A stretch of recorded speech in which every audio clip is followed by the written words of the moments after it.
There is a place in the middle of the world where the land goes on longer than the eye can follow.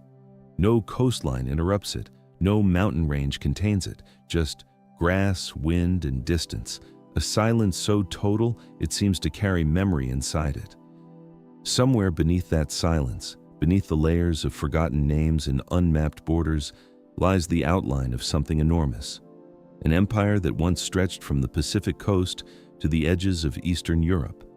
An empire that moved faster, governed more people, and controlled more land than Rome ever did.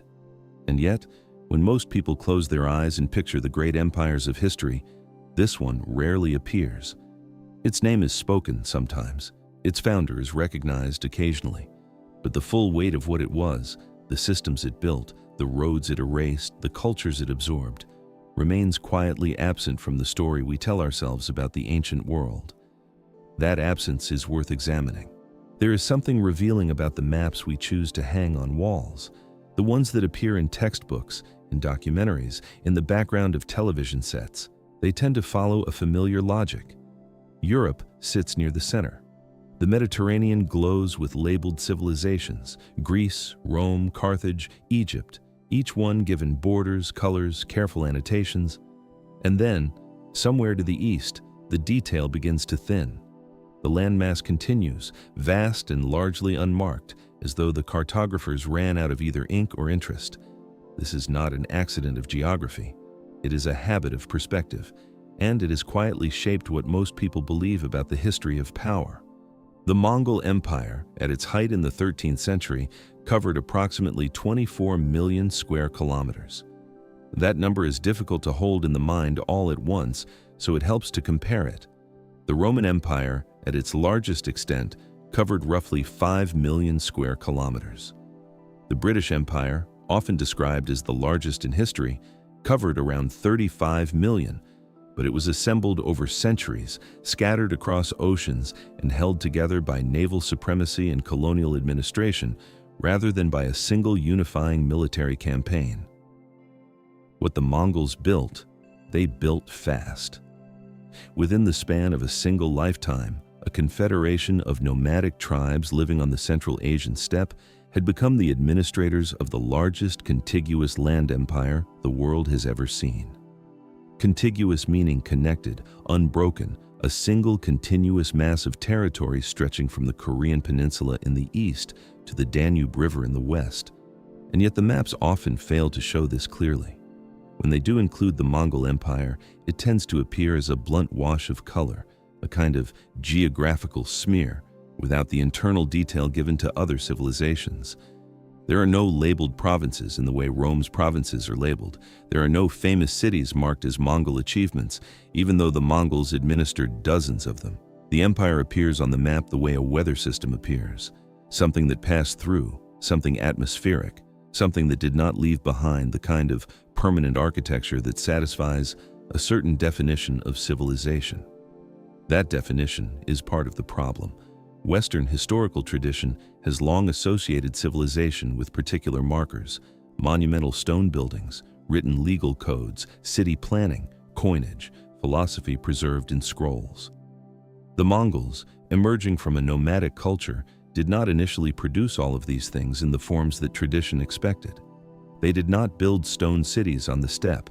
They did not leave behind pyramids or forums or aqueducts. What they left behind was something harder to photograph and harder to quantify: a reorganized world. Trade routes reconnected, administrative systems reformed, populations redistributed across a geography that had previously been divided by warfare and mistrust. The absence of the Mongol Empire from popular historical imagination is also partly a question of narrative inheritance. The civilizations that documented the Mongols most extensively were, in many cases, the civilizations the Mongols conquered or threatened. Chinese dynastic historians, Persian scholars, Eastern European chroniclers all wrote about the Mongols from a position of encounter, often of trauma. The accounts that survived were frequently accounts of destruction: cities burned, populations displaced, dynasties ended. These accounts are real, and they matter. The destruction the Mongol conquests caused was immense, and it would be a distortion to minimize it. But destruction is not the whole story. and when it becomes the only story, something important disappears from the historical record. What disappears is the administrative achievement. What disappears is the system of law known as the yasa, the postal relay network called the yam, the degree of religious tolerance that was, by the standards of the 13th century, remarkable. What disappears is the image of Mongol-controlled territories where Muslim, Christian, Buddhist, and Taoist scholars sometimes worked within the same court, where merchants from Venice could travel overland to Beijing and return to describe what they saw. What disappears is the complexity. There is a tendency, when confronting empires built through violence, to resolve the discomfort quickly, either by condemning them entirely or by romanticizing them into something more palatable. The Mongol Empire resists both resolutions. It was built through campaigns of extraordinary brutality, and it created conditions of extraordinary connectivity.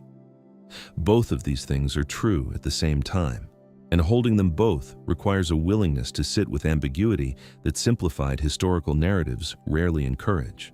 The map that erased this empire did not do so through malice exactly.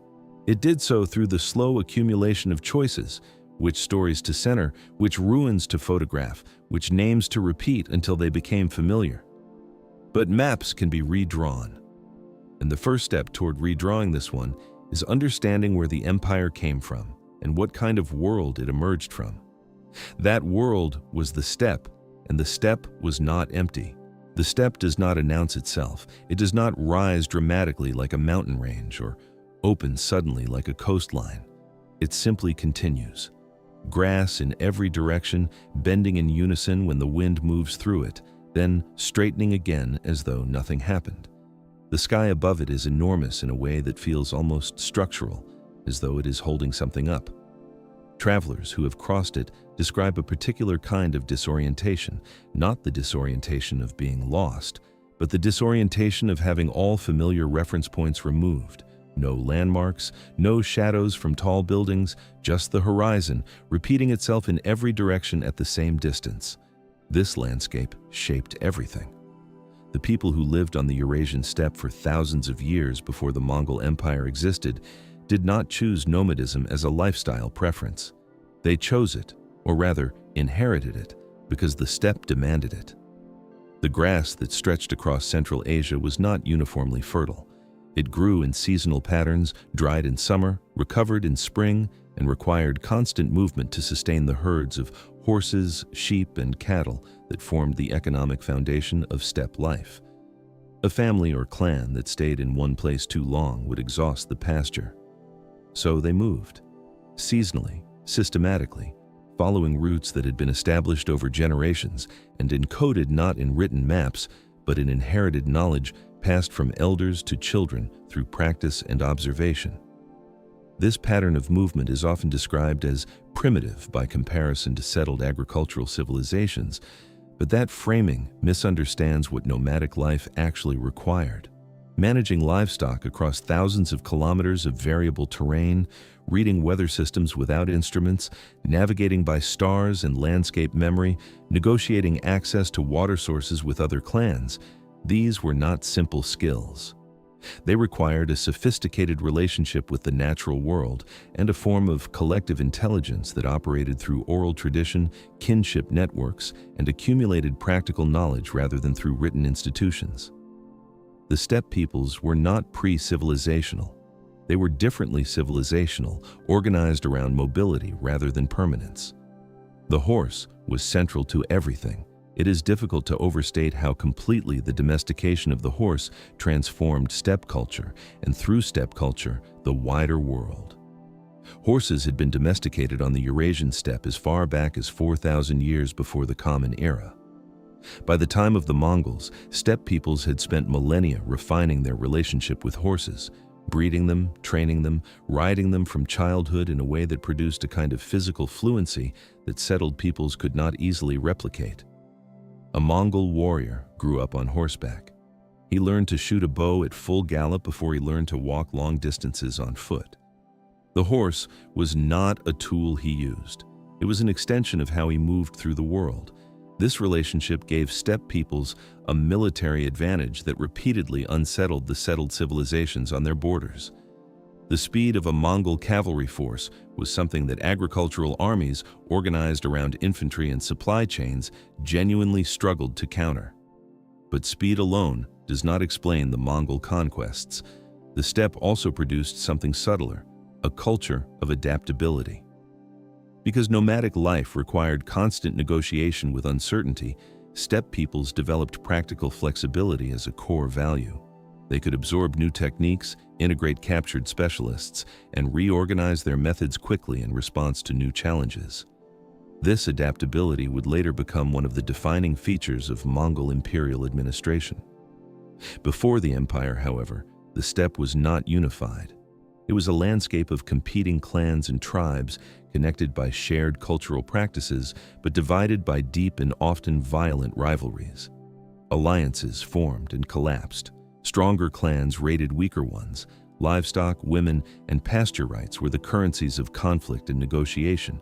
There was no single political authority, no overarching governance structure, no shared legal code. What existed instead was a world of shifting power balances, maintained through a combination of kinship loyalty, martial reputation, and the constant possibility of violence. The Chinese dynasties to the south had long experience managing this volatile northern frontier. They built walls, not only the famous stone fortifications, but also diplomatic structures, tributary relationships, and strategic marriages designed to prevent any single steppe confederation from growing powerful enough to threaten the agricultural heartland. For centuries, this management strategy worked, more or less. The steppe remained fragmented. Its peoples remained formidable but divided. What the Chinese strategists and the Persian administrators and the various settled powers along the steppe's edges could not fully account for was the possibility of a single individual with the charisma, the strategic intelligence, and the personal history of suffering necessary to do what no one had done before, to look out across that fragmented, wind-swept world and find within it the architecture of something unified.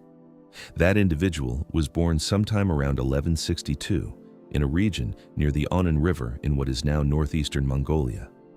His birth name was Temujin, and the world he came from was already trying to destroy him. Temujin was born into a world that did not offer security to anyone and offered it least of all to children of fallen fathers. His father, Yesugei, was a minor clan leader, not powerless but not powerful enough to protect what he built. When Temujin was somewhere around 9 years old, Yesugei was poisoned by a group of Tatar enemies during a journey home. The details vary across sources, but the outcome was consistent across all of them. Yesugei died, and his clan, unwilling to follow a child, abandoned his family on the steppe. His widow, Hoelun, was left with several young children and almost no resources in a landscape where resources were the difference between survival and death. What followed was not a childhood. It was an education in the nature of vulnerability. Hoelun fed her children by foraging, roots, berries, small animals caught along the riverbanks. The family survived winters that killed livestock and tested the endurance of adults, let alone children. At some point during this period, Temujin killed his half-brother Begder in a dispute over food and resources. The accounts frame this differently depending on their source, but the episode reveals something important about the environment that shaped him. On the steppe, in conditions of genuine scarcity, moral calculations operated under pressures that settled societies rarely had to confront so directly. Survival was not abstract. It was immediate, physical, and often cruel. His captivity came next. Rival clansmen from the Taichi took Temujin prisoner. He was perhaps a teenager at the time, and held him in a wooden collar, a form of restraint that was as much humiliation as confinement. He eventually escaped, aided by a sympathetic guard, and the story of that escape, whether precisely accurate or partially mythologized by later chroniclers, entered the oral tradition of his people as evidence of something. Not divine favor exactly, but a quality of persistence that the steppe respected. He had been abandoned, starved, bereaved, and imprisoned, and he had continued. These experiences did not make Temujin sentimental. What they made him was precise. He developed an understanding of loyalty that was rooted not in kinship — kinship had failed him repeatedly — but in demonstrated commitment. The men who would later form the core of his following were bound to him not primarily by blood but by choice, by shared hardship, and by the expectation of reward and protection. This was a subtle but consequential shift from the clan-based loyalty structures that had governed steppe society for generations. Temujin was building something that could extend beyond family lines, and that extensibility would later allow his organization to grow far beyond what traditional clan structures could support. His early alliances were careful and strategic. He cultivated a relationship with Togrul, the powerful leader of the Karaite tribe, who had been an Anda, a sworn blood brother, of his father. This connection gave Temujin a degree of political legitimacy and military backing that his own resources could not yet provide. He also formed a close alliance with Jamuka, a childhood friend with whom he shared genuine affection, but whose vision of steppe leadership would eventually diverge from his own in ways neither of them could initially have anticipated. These relationships were not naive. Temujin understood what each alliance offered and what it cost, and he maintained them with a patience that contrasted sharply with the impulsive raiding culture that surrounded him. The unification of the Mongol tribes did not happen through a single dramatic campaign. It happened through a sequence of conflicts, negotiations, betrayals, and absorptions that unfolded over roughly 2 decades. Defeated enemies were given a choice that was unusual by the standards of steppe warfare. Those who submitted and integrated were absorbed into Temujin's growing organization, often retaining positions of authority within it. Those who resisted were dealt with according to a logic that was ruthless but not random. Leaders who had broken oaths were killed, while common warriors were frequently incorporated into his forces. This approach was more than pragmatic. It was systemic. It meant that each victory expanded his army rather than simply reducing his enemies. The treatment of the Tatar tribe illustrates both the severity and the calculation involved. The Tatars had killed his father, and when Temujin finally defeated them militarily, the response was methodical. Male Tatars above the height of a cartwheel were killed. Women and children were distributed among the Mongol clans and absorbed. The measurement detail, the cartwheel, appears in the secret history of the Mongols, the earliest and most intimate Mongolian account of this period, and it suggests an administrative precision even in acts of violence. This was not a massacre carried out in the heat of battle. It was a policy, decided in advance, implemented with deliberate thoroughness. By 1206, Temujin had done something that had no real precedent on the steppe. He had unified the major Mongol and Turkic tribes of Central Asia under a single political authority. At a great assembly on the banks of the Onon River, the same river near which he had been born, he was proclaimed Genghis Khan. The title translates approximately as universal ruler or oceanic ruler, though the full meaning carried connotations that do not compress easily into English. It was not merely a claim to leadership. It was a claim to a kind of cosmological mandate rooted in the Mongol belief that the eternal blue sky, Tengri, had ordained certain individuals to bring order to the world. What he built at that assembly was not simply a political confederation. It was a new kind of institution.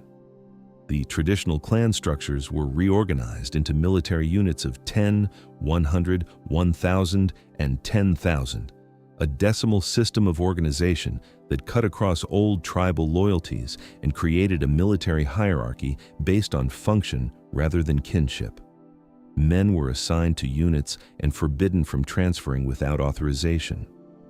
This prevented the fragmentation that had repeatedly undermined steppe confederations in the past, where warriors would simply return to their home clans when a campaign ended or when leadership seemed uncertain. He also established the Yasa, a body of law and decree that governed conduct within the empire. Its full contents were never written in a single document that survived intact, and scholars continue to debate its precise scope, but its effects were documented by observers across multiple cultures. It addressed military discipline, the treatment of envoys, the distribution of spoils, and behavioral codes that applied across tribal lines. It created, for the first time on the steppe, something resembling a common legal framework that was not dependent on the customs of any single clan. The man who emerged from that assembly on the Onon River was not the same as the abandoned child who had foraged for roots along its banks, but neither was he entirely separate from that child. The instinct for survival, the distrust of inherited loyalty, the precise understanding of what vulnerability felt like, these did not disappear. They were folded into something larger. And what he had unified was not simply a collection of tribes. It was a military and administrative organism capable of moving faster, adapting more quickly, and sustaining longer campaigns than anything the settled world had yet encountered. The question of where that organism would move next was not really a question at all. The steppe had borders, and beyond those borders lay everything else.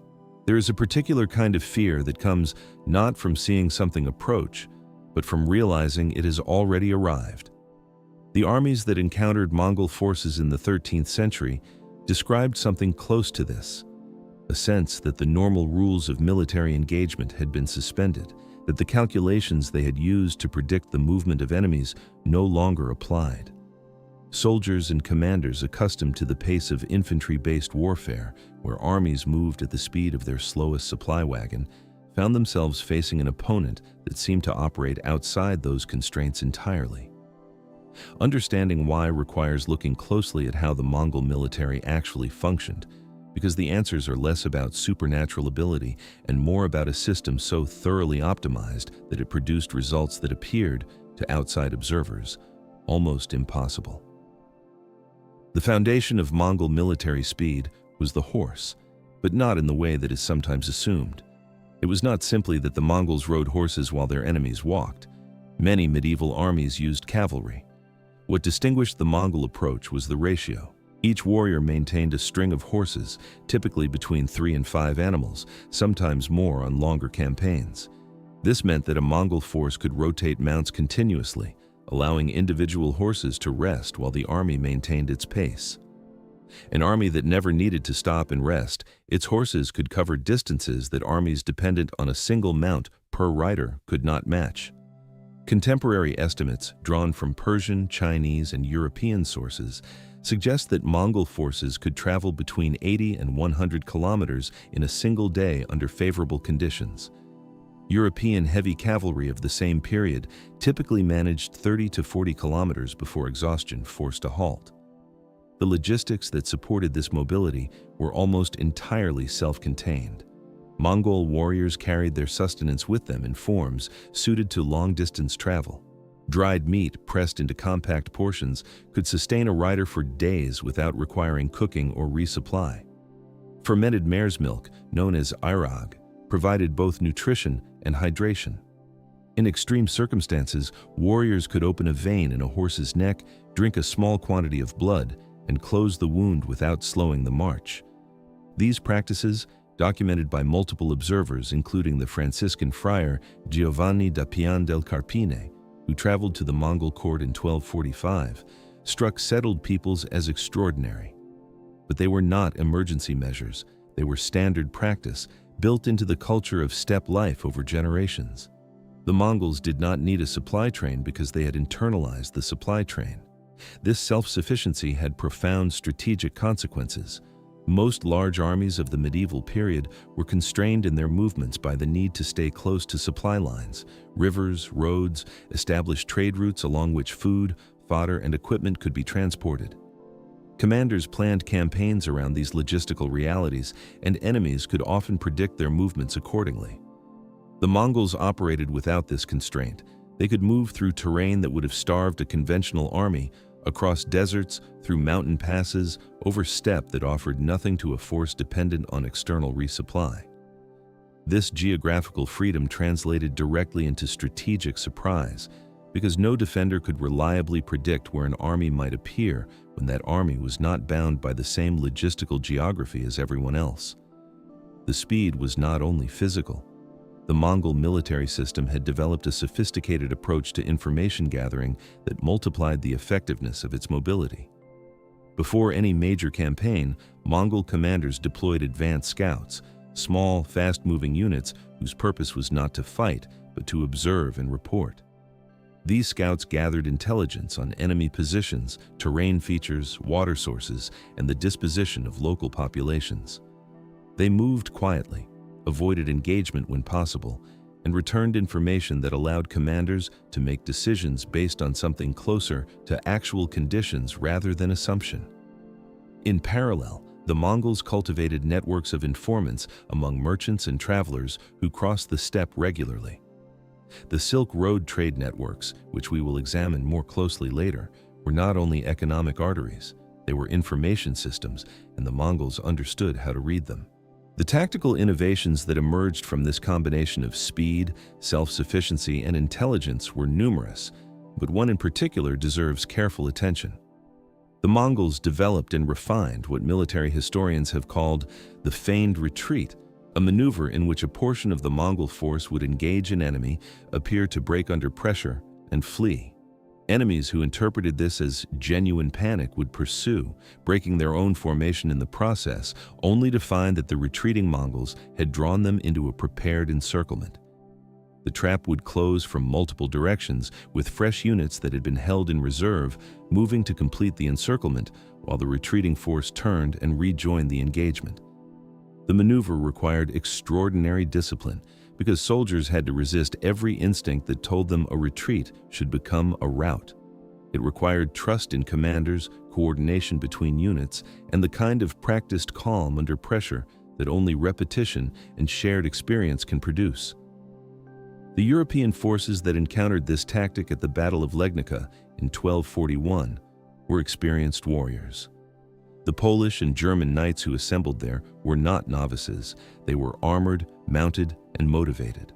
But the feigned retreat drew their cavalry forward, separated it from supporting infantry, and left it exposed to encirclement in terrain where heavy armor became a liability rather than an advantage. The Mongols at Legnica were not, by some accounts, even the primary force in the Western campaign. They were a detachment assigned to neutralize the northern flank while the main army operated further south. The fact that a detachment could defeat the assembled military strength of several European kingdoms simultaneously suggests something about the gap in systemic sophistication between the two sides. The commanders who orchestrated these campaigns were not simply brave or aggressive. They were strategic thinkers operating within a system that rewarded intelligence and adaptability over rigid adherence to conventional forms. Subutai, perhaps the most accomplished of Genghis Khan's generals, planned campaigns years in advance, integrating geographic, political, and logistical information in ways that resembled modern operational planning more than the medieval warfare of his contemporaries. He is credited with planning the Western campaign that reached Poland and Hungary, having conducted a reconnaissance expedition into Eastern Europe nearly 2 decades earlier, specifically to gather information for a future invasion. The patience involved in that timeline, identifying a target, gathering intelligence, waiting for the right political conditions, then executing, reflects a kind of strategic culture that is difficult to produce without institutional support. That institutional support was the Mongol military system itself, the decimal organization, the merit-based promotion, the shared tactical vocabulary built through years of coordinated campaigning. Individual brilliance existed within it, but the system did not depend on individual brilliance. It could produce competent commanders at multiple levels because it trained them within a structure that made coordination natural rather than exceptional. Speed, in the end, was not only about horses, it was about decision-making velocity, logistical independence, and the capacity to act on information faster than an enemy could respond. The cities that lay in the path of this system would soon discover that the question was rarely whether the Mongols could reach them. The question was whether there was any point in trying to resist once they had. There is a particular calculus that city administrators have always had to perform when a superior force appears on the horizon. It is not a comfortable calculation, and it rarely produces comfortable answers. The variables include the strength of the walls, the size of the garrison, the reliability of potential allies, the availability of food and water for a siege, and, perhaps most critically, the credibility of the threat. What made the Mongol approach to urban conquest so effective was not only the military force behind it, but the information architecture that preceded it. By the time a Mongol army appeared before a city's gates, the city's administrators often already knew, in considerable detail, what had happened to the cities that had chosen to resist. That knowledge was itself a weapon, and it was wielded with deliberate precision. The Mongol policy toward cities was binary in a way that was unusual for the period. Cities that submitted, that opened their gates, offered tribute, and accepted Mongol authority were generally spared.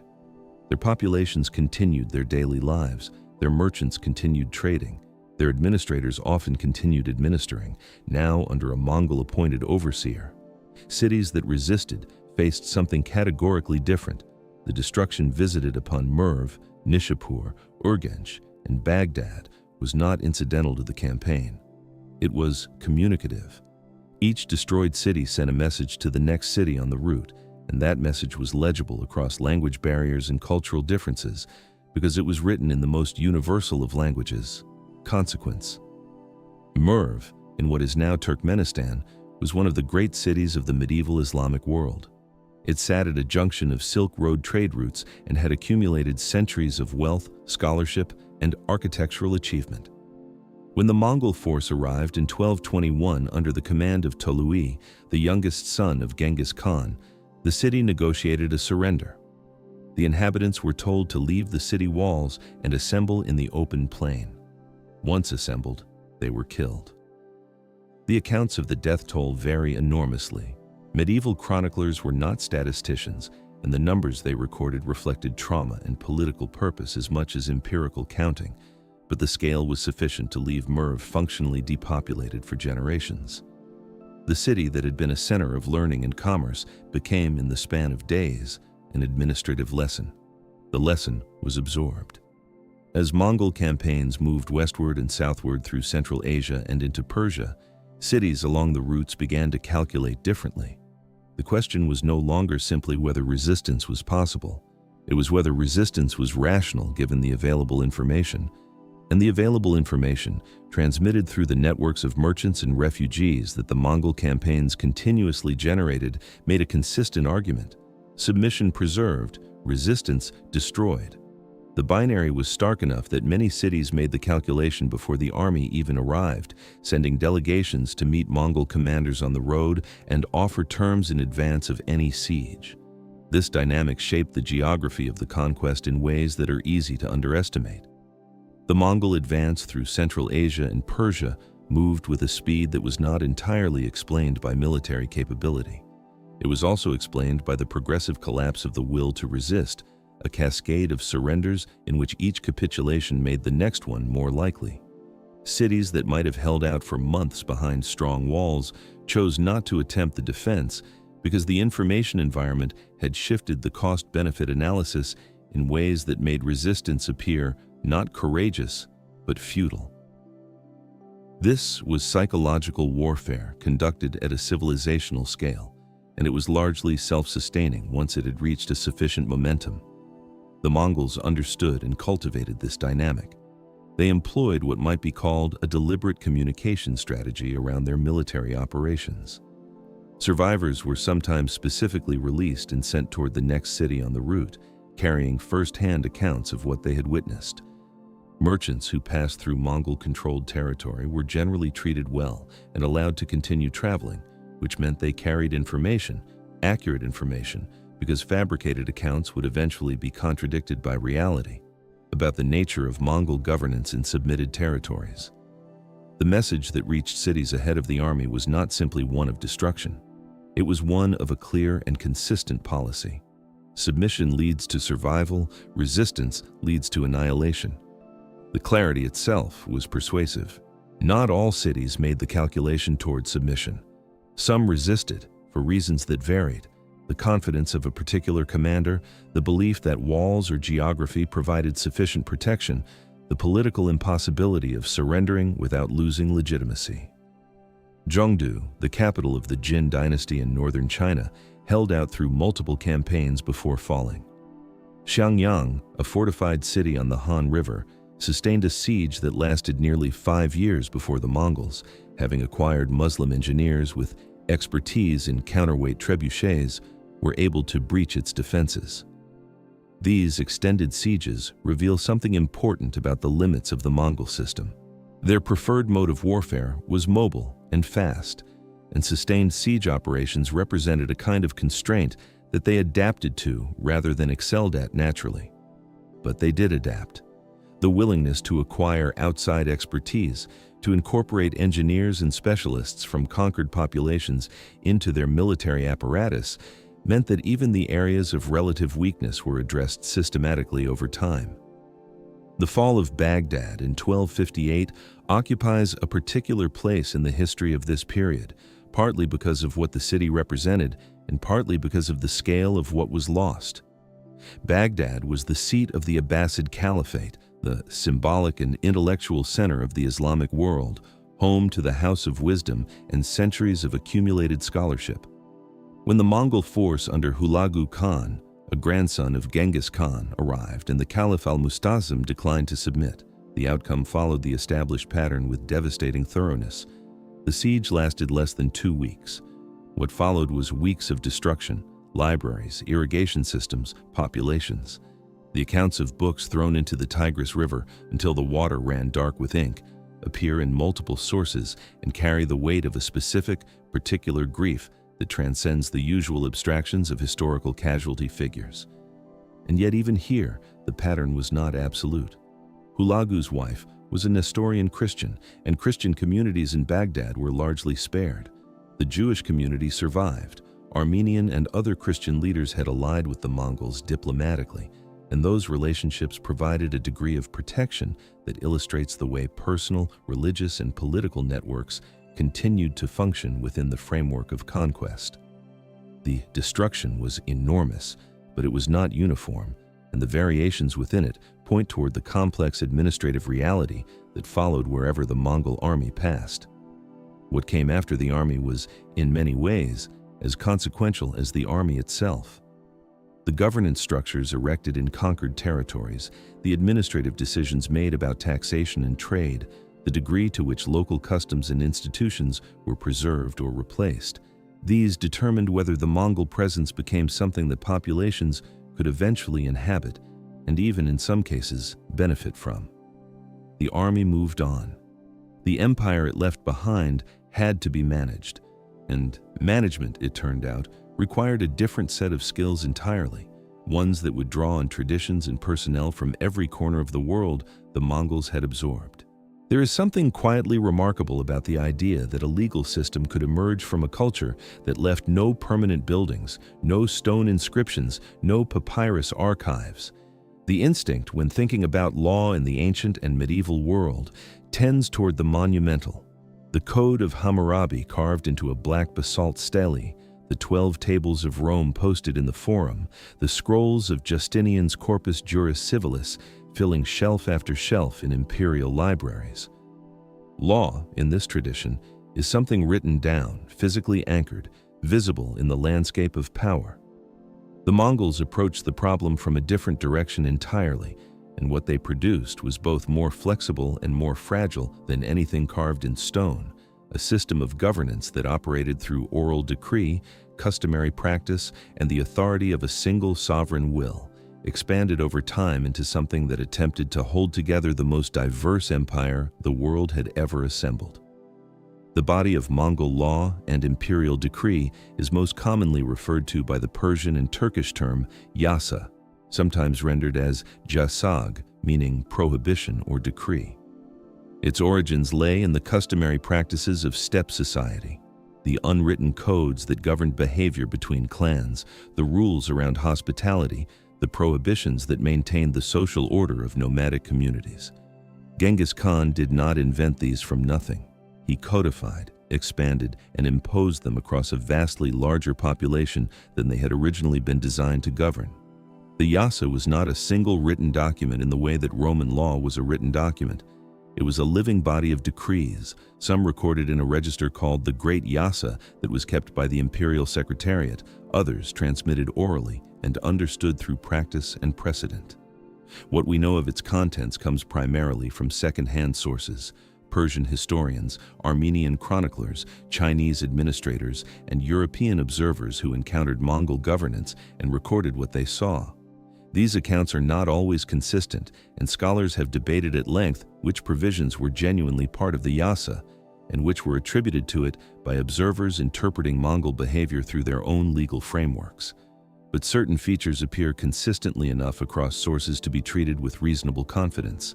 The Yasa prohibited the unauthorized killing of animals in ways that wasted meat, reflecting the steppe ethic of not squandering resources in an environment where resources were finite.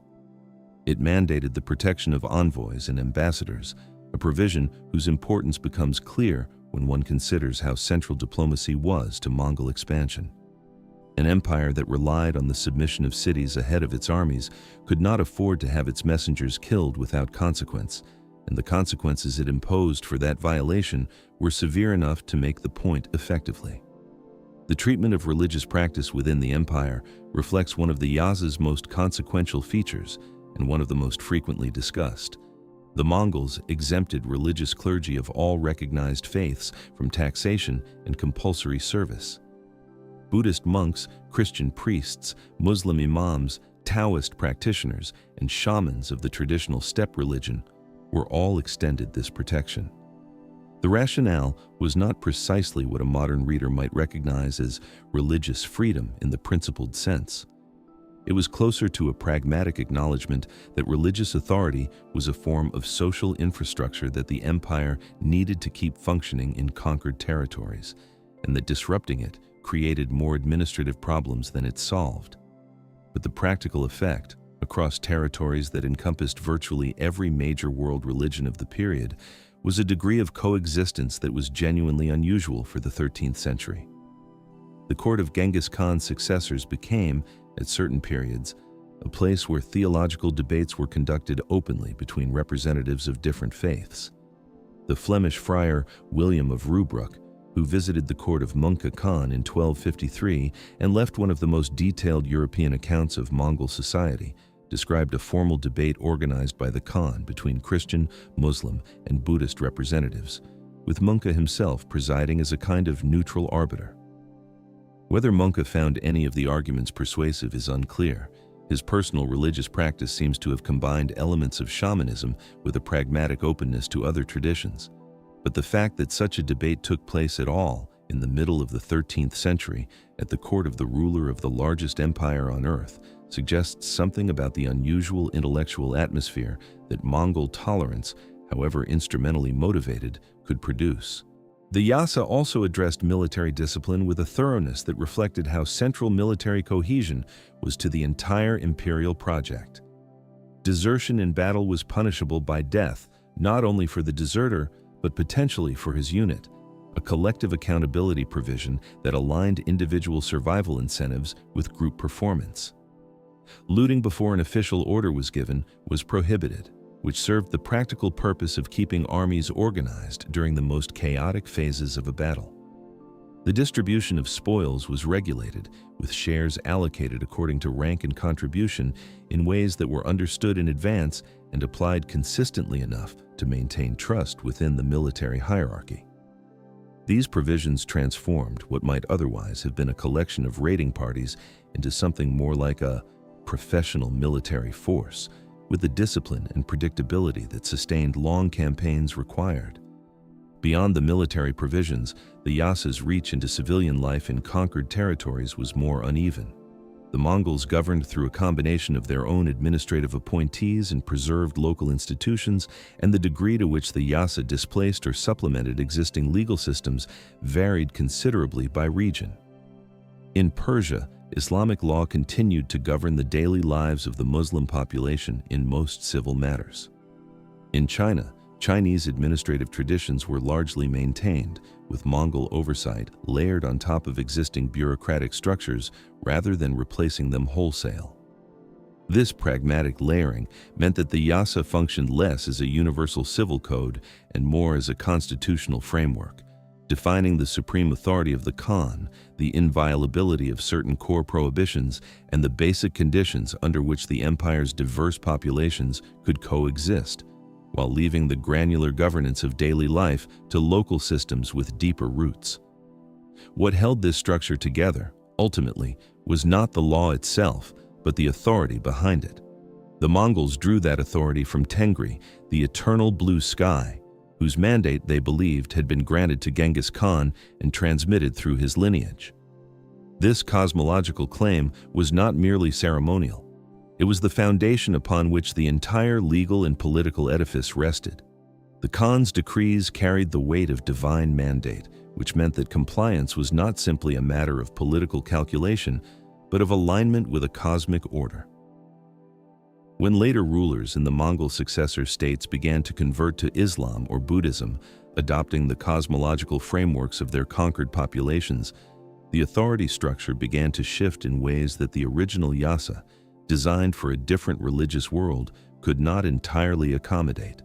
The law that had been written in the sky would eventually need to find new ground to rest on, and that transition would reshape the empire in ways that Genghis Khan, standing on the banks of the Onan River in 1206, could not have fully anticipated. The name is misleading, and it has been misleading since the moment it was coined. The term Silk Road was introduced by a German geographer named Ferdinand von Richthofen in 1877, more than 6 centuries after the height of the Mongol Empire, as a convenient label for the ancient trade connections between China and the Mediterranean world. The singular form, road, implies something that never existed: a single, continuous, well-maintained route along which merchants loaded their goods in Chang'an and unloaded them in Constantinople, traveling the entire distance in an unbroken journey. The reality was considerably more complicated, considerably more interesting, and considerably more fragile than that image suggests. What existed was not a road, but a web, a shifting, seasonal, politically contingent network of routes, waypoints, and relay stations that connected the Eurasian continent in ways that were always partial, always dependent on local conditions, and always vulnerable to the disruptions that political instability brought. Before the Mongol unification of Central Asia, that instability was chronic. The territories between China and the Islamic world were divided among competing powers: the Jin dynasty in northern China, the Tangut kingdom of Xixia, the Khwarezmian Empire in Central Asia, various Turkic and Persian principalities across the Iranian plateau. Each of these polities had its own tax structures, its own toll systems, its own relationships with the nomadic peoples who controlled the steppe corridors between settled zones. A merchant attempting to move goods from east to west in the early 13th century would have crossed multiple political boundaries, paid multiple sets of tolls, negotiated multiple sets of local regulations, and navigated the constant possibility that political conditions would change between the beginning and the end of a journey. The risk was enormous. The rewards that justified that risk were also enormous, which is why the trade continued despite the friction. But the friction was real, and it limited the volume and velocity of exchange. The Mongol conquests changed this calculus in ways that were simultaneously destructive and transformative. The destruction came first. The campaigns that unified Central Asia under Mongol authority devastated many of the cities that had served as waypoints and commercial centers along the trade routes. Samarkand, Bukhara, and Urgench, cities whose populations and infrastructure had taken centuries to develop, were severely damaged during the initial conquests. The agricultural systems that supported urban populations in arid Central Asia, dependent on carefully maintained irrigation networks, were disrupted in ways that took generations to repair. The human capital of scholars, artisans, and administrators was killed, displaced, or forcibly relocated. In the immediate aftermath of the conquests, the trade networks that had operated through these cities were interrupted rather than enhanced. What followed the destruction, however, was something that contemporaries could not have easily predicted from the wreckage. As the Mongol Empire consolidated its control across Central Asia and established administrative structures in conquered territories, the conditions for trade began to change in significant ways. The political fragmentation that had imposed friction on long-distance commerce was replaced across an enormous geographic area by a single political authority. A merchant traveling from China to Persia in the middle of the 13th century was now traveling through territory governed, at least nominally, by related rulers: the Great Khan in Mongolia and China, the Ilkhanate in Persia, the Chagatai Khanate in Central Asia. The multiple toll barriers of the pre-Mongol period were not eliminated, but they were regularized and in some cases reduced, because a unified administration had economic incentives to facilitate rather than impede the commerce that generated revenue. The Mongols implemented a system of commercial passports and safe conduct documents that allowed certified merchants to travel through imperial territory under official protection. These documents, issued by Mongol authorities, carried genuine weight because the empire had demonstrated both the will and the capacity to punish violations of its protections severely. The killing of merchants or the seizure of their goods without authorization was treated as a serious offense, partly because the Mongols genuinely valued commerce. Genghis Khan had himself been a trader's customer and understood the steppe economy's dependence on exchange with settled populations, and partly because the empire's revenue depended significantly on the taxation of trade. Protecting merchants was not altruism, it was fiscal policy. The infrastructure that supported this protected commerce was substantial. The YAM, the postal relay network that the Mongols developed across their territory, was primarily designed for the rapid transmission of military intelligence and imperial communications, but it also facilitated the movement of merchants and goods. Relay stations were placed at regular intervals along major routes, stocked with horses, food, and shelter, and staffed by workers drawn from the local population as a form of taxation in labor. A rider carrying imperial dispatches could travel extraordinary distances in a single day by changing horses at each station. Merchants with the appropriate documentation could use the same infrastructure, moving through a landscape that was, by the standards of the period, unusually well supplied with waypoints and unusually secure against the banditry that made long-distance travel dangerous in less governed territories. The goods that moved through this system were not only silk, despite the name that later generations attached to the network. Silk was important. Chinese silk was among the most valued luxury commodities in the medieval Islamic and European worlds, but the actual commerce was far more diverse. Spices moved westward from Southeast Asia and India.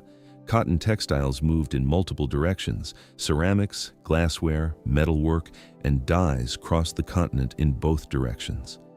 Ideas and technologies traveled alongside the goods: papermaking techniques, printing methods, agricultural practices, medical knowledge, astronomical observations. The exchange was not only material, it was intellectual, and its effects on the civilizations connected by these routes were profound in ways that are still being traced by historians and archaeologists. Marco Polo's account of his travels through Mongol-controlled Asia, whatever its embellishments and inaccuracies, documents a world in which long-distance movement was genuinely possible in ways it had not been before. He traveled from Venice to the court of Kublai Khan in China, spent years in the Mongol imperial service, and returned to tell a story that his contemporaries found difficult to believe, not because it was implausible in its details, but because the scale of the world it described exceeded what European geographical imagination had yet accommodated. The Mongol Empire had not only connected the Eurasian continent physically, it had made that connection imaginable in new ways, expanding the horizons of peoples on both ends of the network and in the middle of it. The Pax Mongolica, the Mongol peace, is the term historians use to describe this period of relative stability and commercial connectivity across Central Asia, roughly spanning the middle decades of the 13th century into the early 14th. The term carries an irony that should not be overlooked. The peace that made the Silk Roads function more effectively than they ever had before was built on a foundation of conquest whose violence had been staggering. The connectivity that allowed ideas and goods to flow across the continent also allowed something else to flow, something invisible, microscopic, and far more dangerous than any army. But that is a story that belongs to a later chapter. For now, it is enough to observe that the web the Mongols had woven across Eurasia was, for a few remarkable decades, the closest thing the medieval world had to a global economy, and the people who lived and worked within it, on both ends and in the middle, were changed by it in ways they were only beginning to understand. History tends to follow armies. It records their movements, catalogs their victories, measures their destruction, and traces the arc of their commanders from obscurity to power and back again. What it does, less consistently, is linger in the places the armies have passed through, to ask what the morning looked like for the people who remained when the soldiers had moved on, what the city smelled like in the weeks after a siege, how communities reorganized themselves around absences that were too large to comprehend all at once. The Mongol conquests generated some of the most dramatic military history of the medieval period, but the story of what happened to the populations caught within and beneath those conquests is quieter, more granular, and in many ways more revealing about the long-term consequences of empire than the campaigns themselves. The immediate aftermath of a Mongol conquest varied considerably, depending on the circumstances of the city or region's submission. For populations that had surrendered without resistance, daily life often continued with a degree of continuity that might seem surprising given the scale of what had just occurred. Local administrators frequently retained their positions, now reporting to a Mongol-appointed overseer called a darugachi, whose role was to ensure that taxes were collected, that the census was conducted, and that the population remained compliant. Markets reopened. Craftsmen returned to their workshops, farmers returned to their fields. The surface of ordinary life reconstituted itself around the new political reality with a speed that reflected both human resilience and the pragmatic Mongol interest in maintaining productive populations rather than presiding over ruins. For populations that had resisted, the picture was categorically different.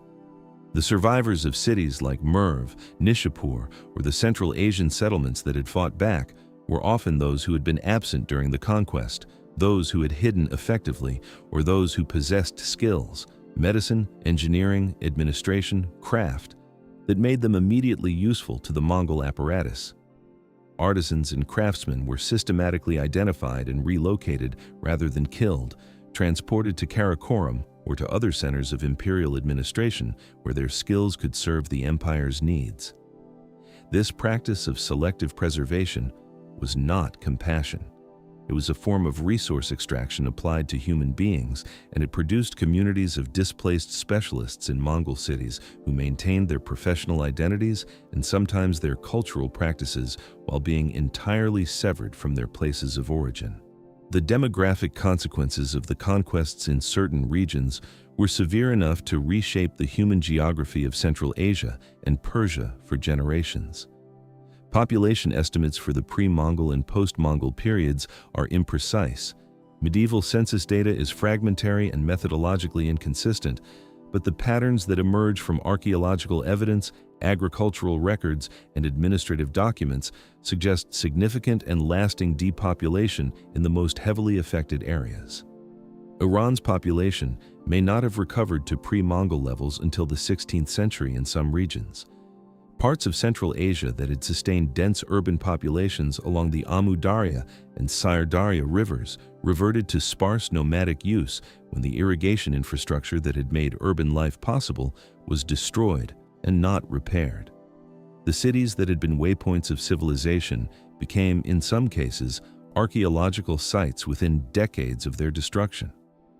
The people who survived in these landscapes adapted their relationships to the land and to each other in ways that were shaped by the specific nature of what had been lost.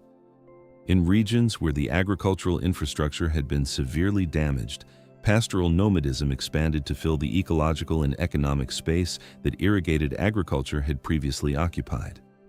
This was not simply a return to a pre-agricultural past. It was a pragmatic adjustment to a changed landscape made by populations who had to survive in conditions they had not created and could not easily reverse.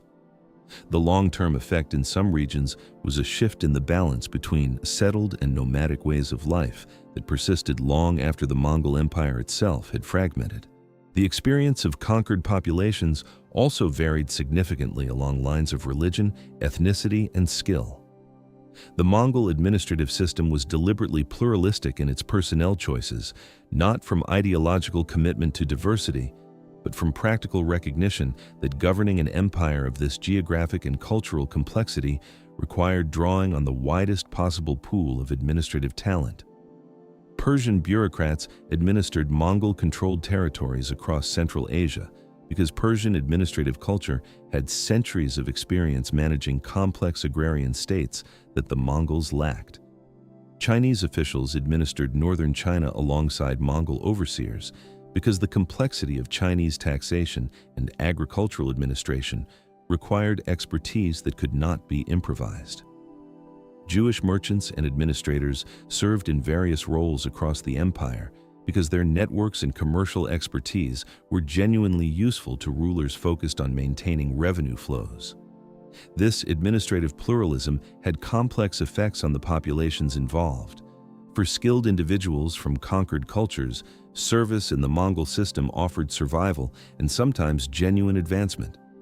Rashid al-Din, a Persian Jewish physician who converted to Islam and rose to become one of the most powerful administrators in the Ilkhanate, compiled one of the most comprehensive histories of the Mongol Empire ever written, a work that survives and remains a primary source for scholars today.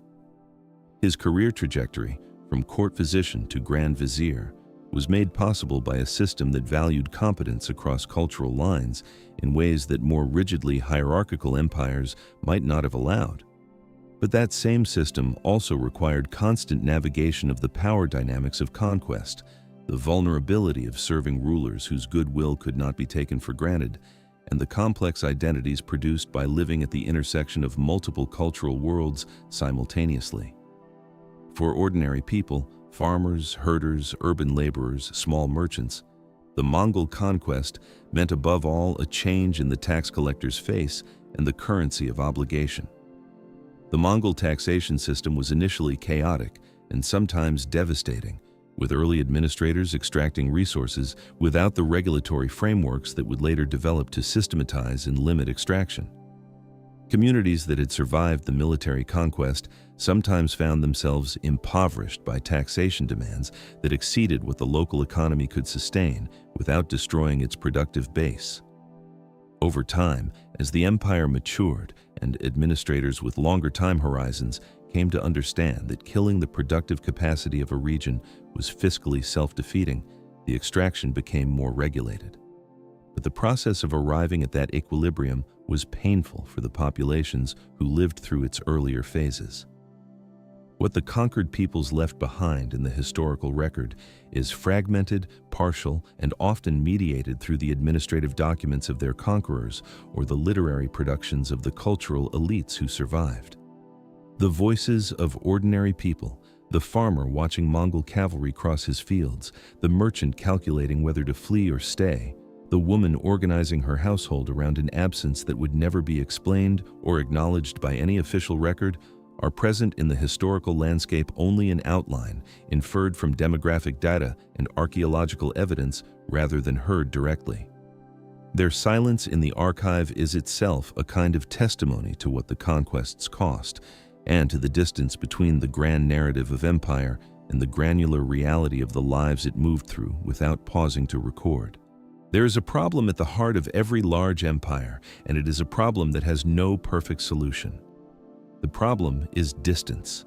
A ruler sitting at the center of a vast territory cannot directly observe what is happening at its edges.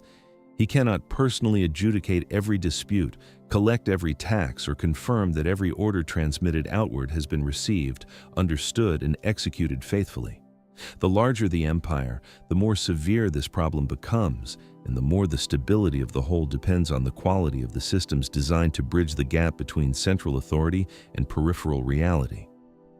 The Roman Empire addressed this through a combination of professional bureaucracy, codified law, and permanent military garrisons. The British Empire addressed it through naval supremacy, commercial companies, and the export of administrative institutions. The Mongol Empire addressed it through a combination of methods that were, in some respects, more sophisticated than either, and in other respects, more vulnerable to the particular pressures that distance and diversity inevitably generate. The foundation of Mongol imperial communication was the YAM, the relay station network that threaded its way across the empire's enormous geographic extent. The basic principle was simple. Stations were placed at regular intervals along major routes, each stocked with horses, food, shelter, and personnel.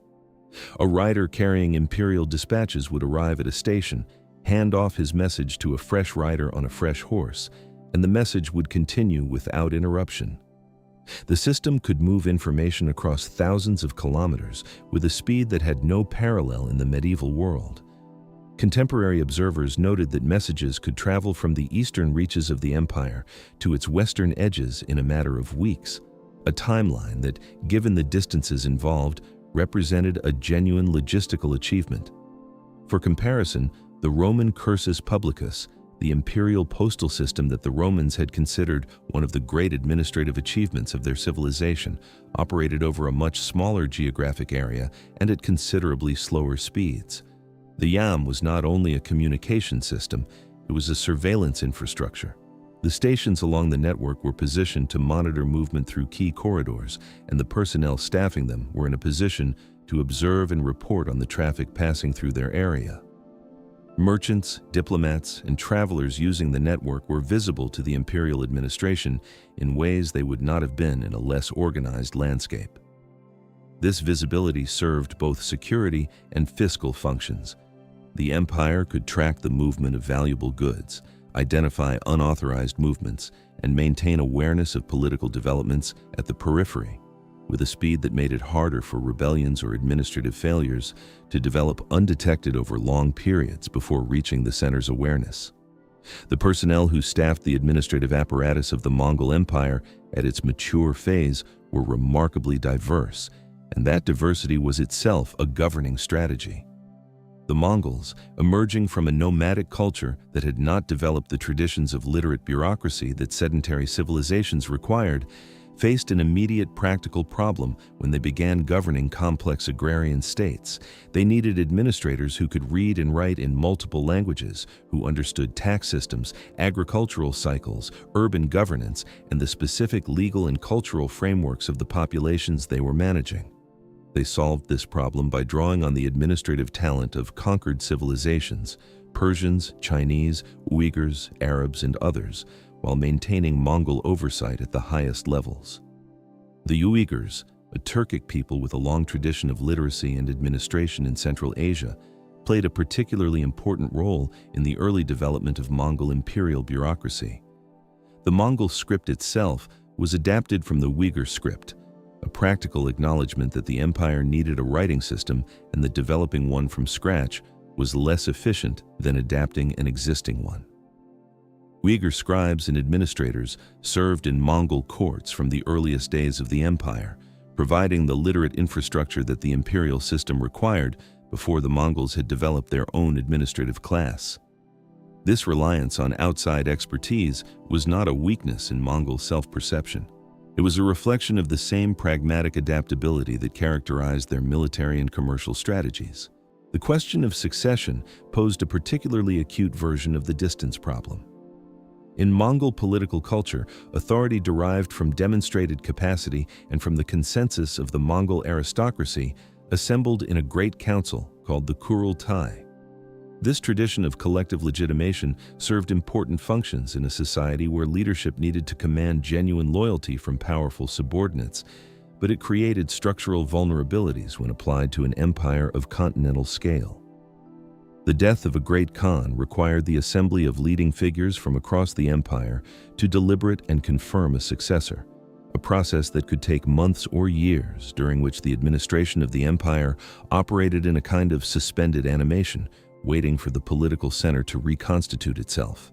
The Kurultai that followed the death of Ögedei Khan in 1241 illustrates the strategic consequences of this vulnerability. Ögedei's death halted the Western campaign that had reached Poland and Hungary, campaigns that had defeated every military force sent against them and appeared, to European observers, to be on the verge of continuing into the heart of Western Europe.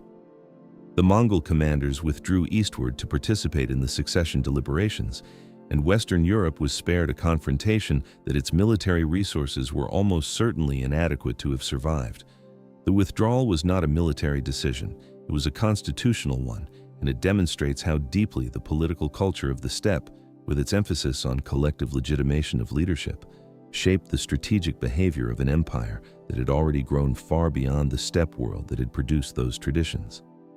The management of the empire's regional divisions added another layer of complexity to the governance challenge.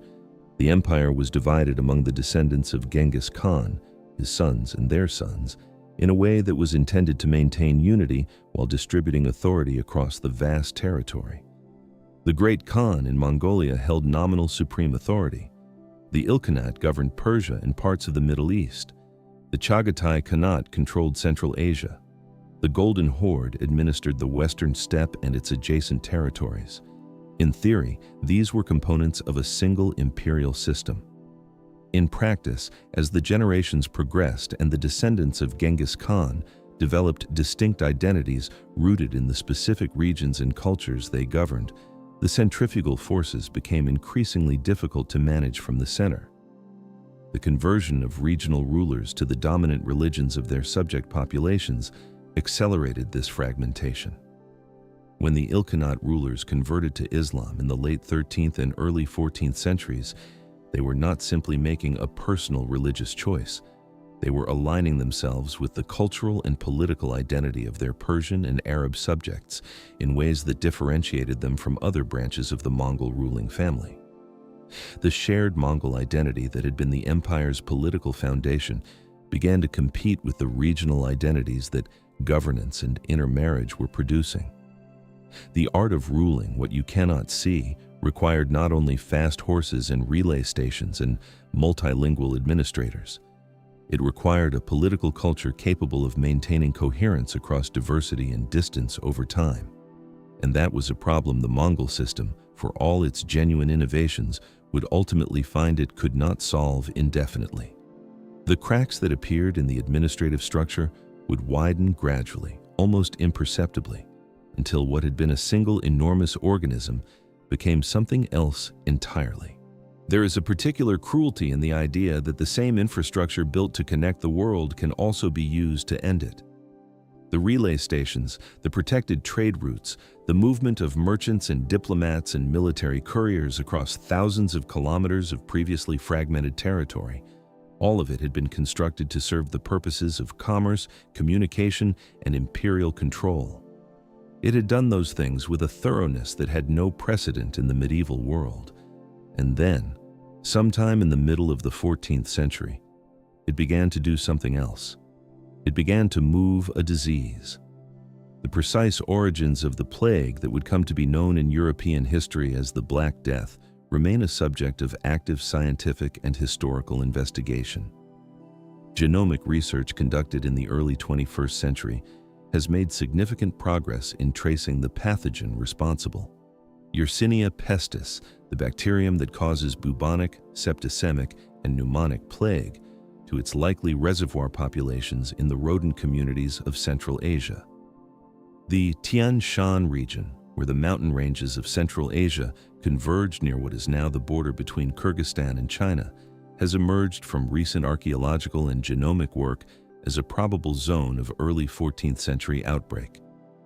Burial sites in that region dating to the 1330s show elevated mortality, and in some cases, inscriptions specifically mentioning pestilence, a convergence of archaeological and epigraphic evidence that points toward a significant disease event in that area at roughly the right time to serve as a precursor to what followed westward.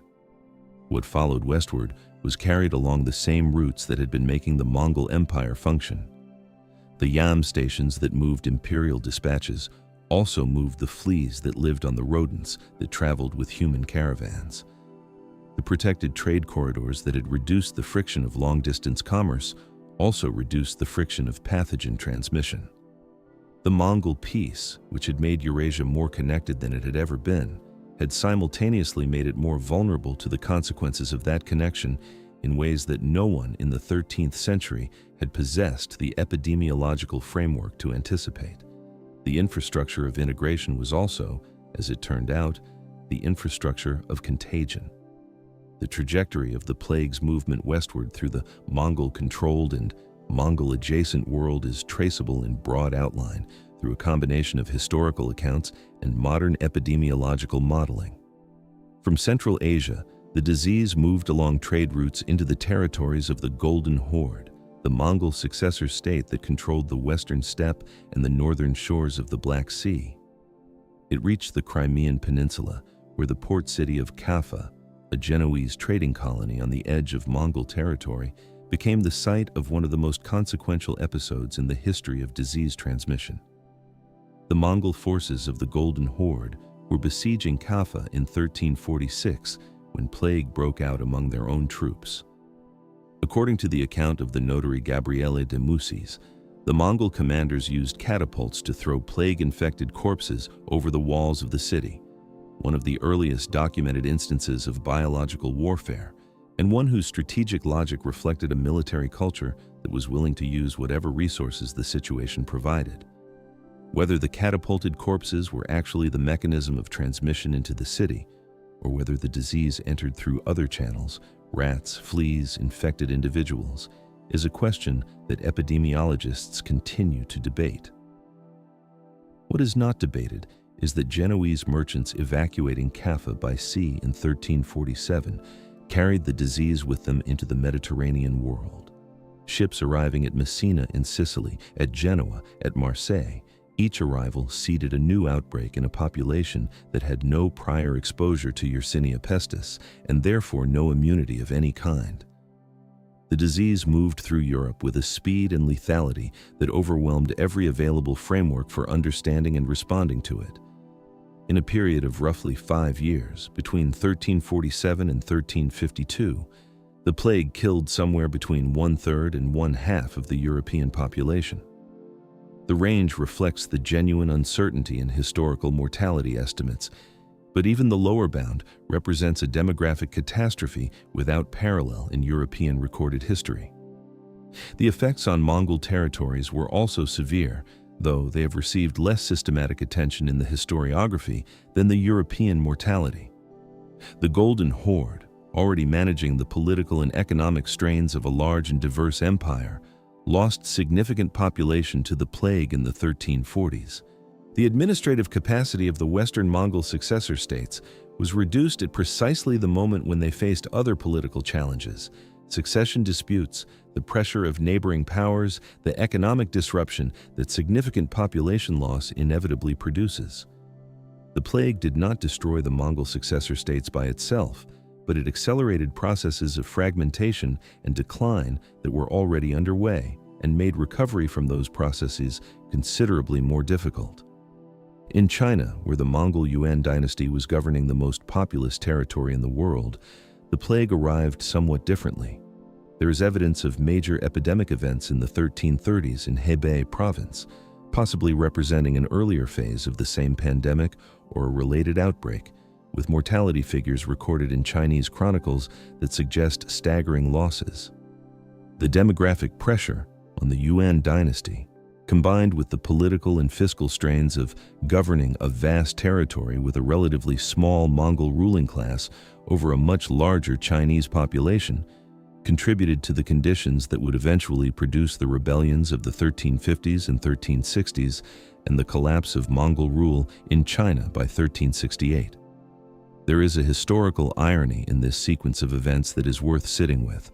The Mongol Empire had been, among other things, the mechanism by which the Eurasian world had become more integrated than it had ever previously been.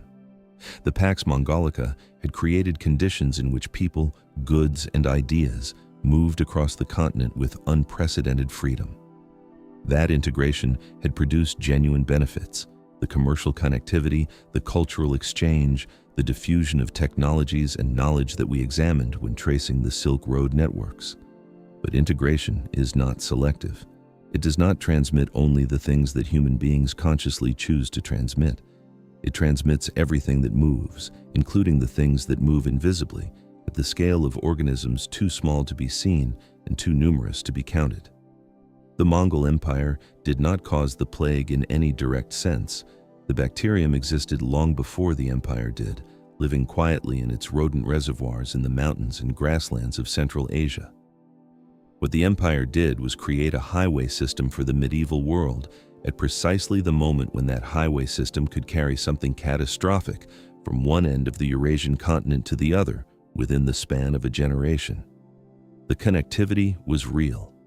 The cost of that connectivity was also real. And the world that emerged from the plague, demographically reduced, psychologically shattered, economically disrupted, was in many ways less capable of sustaining the integrated commercial networks that the Mongol peace had briefly made possible. The roads that had carried silk and spices and philosophical manuscripts had also, in the end, carried death. And the empire that had built those roads was itself already beginning to come apart along seams that had been forming long before the first outbreak appeared in the mountains of Central Asia. Power in the medieval world was rarely acknowledged where it actually resided. The official record, the chronicles, the administrative documents, the diplomatic correspondence tended to follow titles and formal positions, recording the decisions of khans and kings and generals, while leaving largely undocumented the influence of the people who shaped those decisions from positions that lacked official designation. In the Mongol Empire, this gap between recorded power and actual power was particularly wide when it came to women, and the distance between what the formal record shows and what a more careful reading of that record reveals is significant enough to change the picture of how the empire actually functioned at its most critical moments. The structural position of women in Mongol society was different from their position in most of the settled civilizations the Mongols conquered. This difference was rooted in the practical realities of nomadic life on the steppe. In a culture organized around mobility, where the unit of survival was the family or clan rather than the city or state, the division of labor between men and women was not organized around the strict separation of public and private spheres that characterized many sedentary societies. Women managed the household economy, which on the steppe meant managing the livestock, the felt tents called jirs, the food production and preservation, and the movement of the family's possessions during seasonal migrations. These were not marginal responsibilities. They were the economic foundation of steppe life, and competence in them was a practical necessity rather than a social performance. This practical authority translated, in certain circumstances, into something closer to political authority.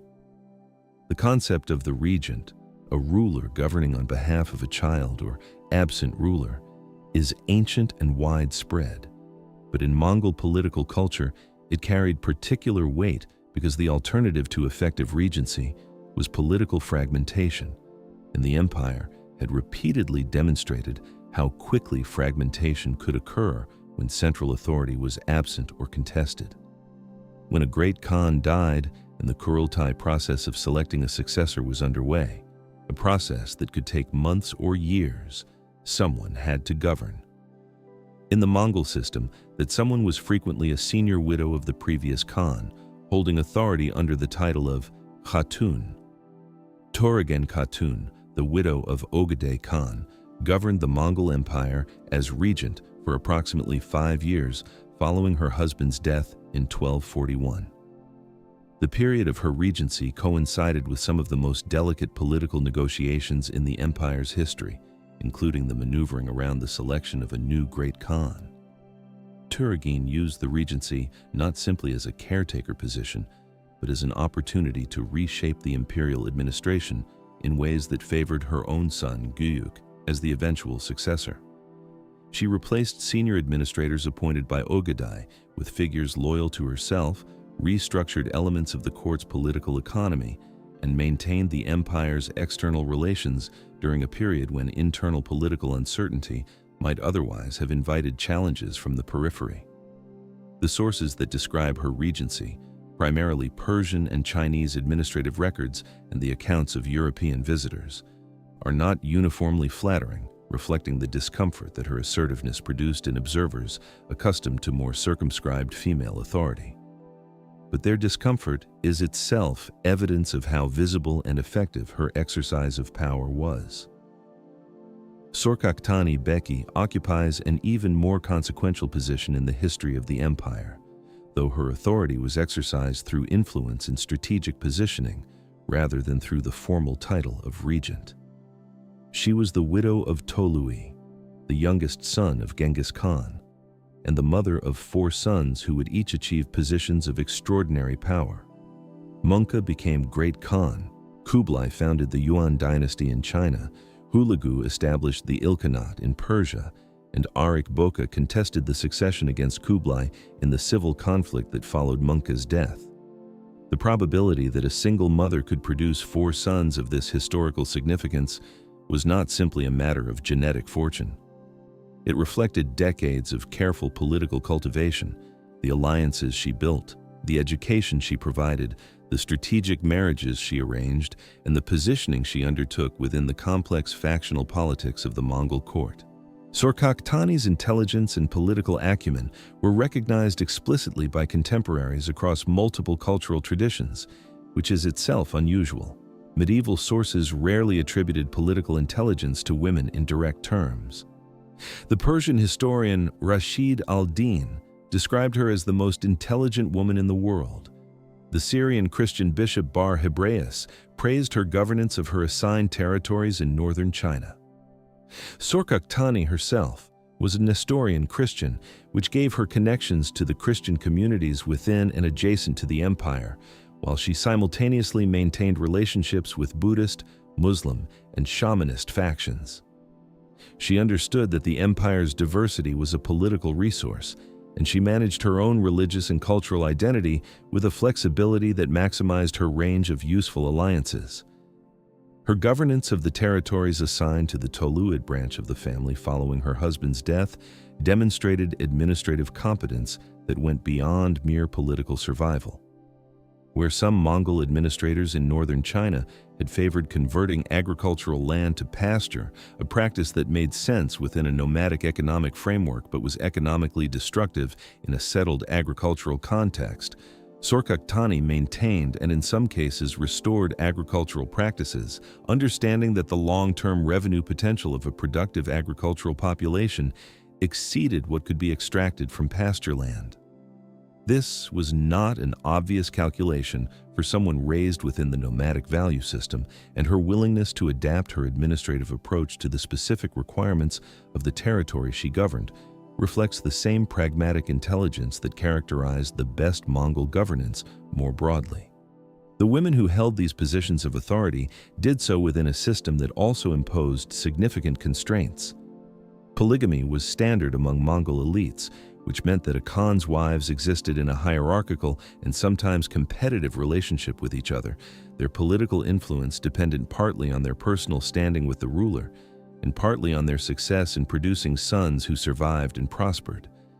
The death of a husband could transform a senior wife from a figure of considerable influence into someone whose position depended entirely on the goodwill of the next ruler and the success of her sons in the succession politics that followed.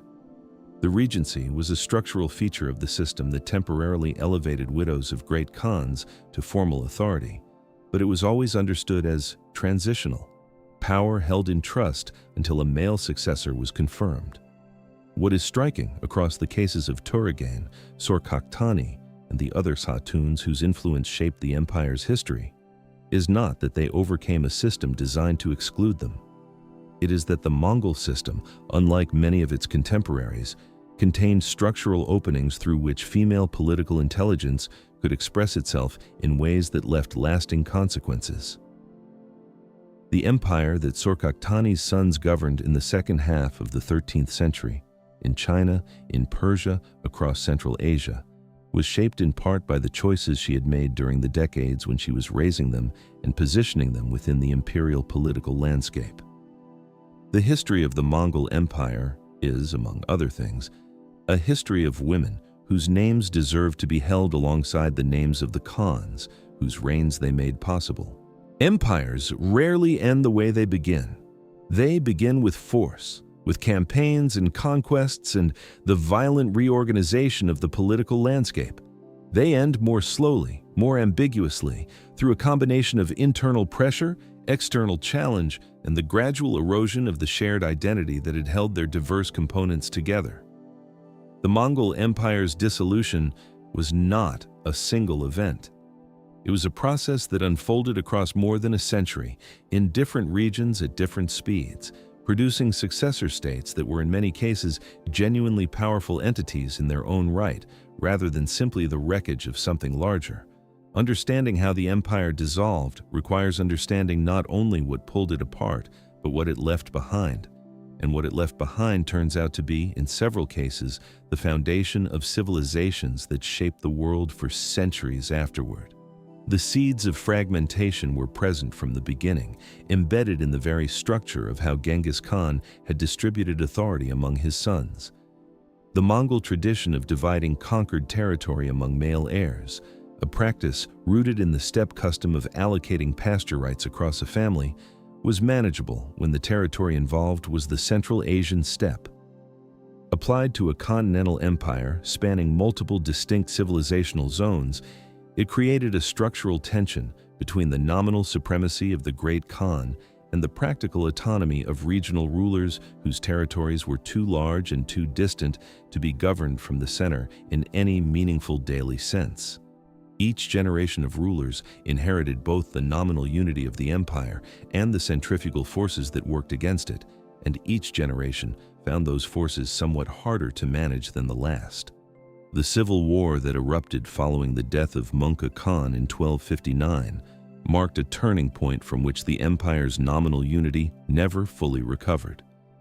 The conflict between Kublai Khan and his brother Arik Boka over the succession to the position of Great Khan was not simply a dispute between two individuals. It was a contest between two visions of what the Mongol Empire should be. Arik Boka represented the more traditional steppe faction, those who believed that Mongol identity and Mongol authority should remain rooted in the nomadic culture and geographic base of the original homeland. Kublai represented the accommodationist vision, the conviction that governing the empire's settled populations effectively required adopting elements of their administrative, cultural, and intellectual traditions. The fact that Kublai won the civil war determined the direction of the Yuan dynasty in China, but it also accelerated the fragmentation of the wider empire because the Central Asian Khanates that had supported Arik Boka did not fully accept Kublai's authority even after his military victory. The Chagatai Khanate, occupying the Central Asian heartland between China and Persia, became a zone of persistent political instability following this fracture. It divided and reunited and divided again across the second half of the 13th and the 14th centuries, its rulers oscillating between the nomadic traditionalism of the eastern steppe and the sedentary influences of the urban populations of Transoxiana. The conversion of successive rulers to Islam, a process that accelerated through the 14th century, gradually transformed the Khanat's cultural identity in ways that distanced it further from the Mongol imperial tradition while deepening its integration into the broader Islamic civilizational world that surrounded it.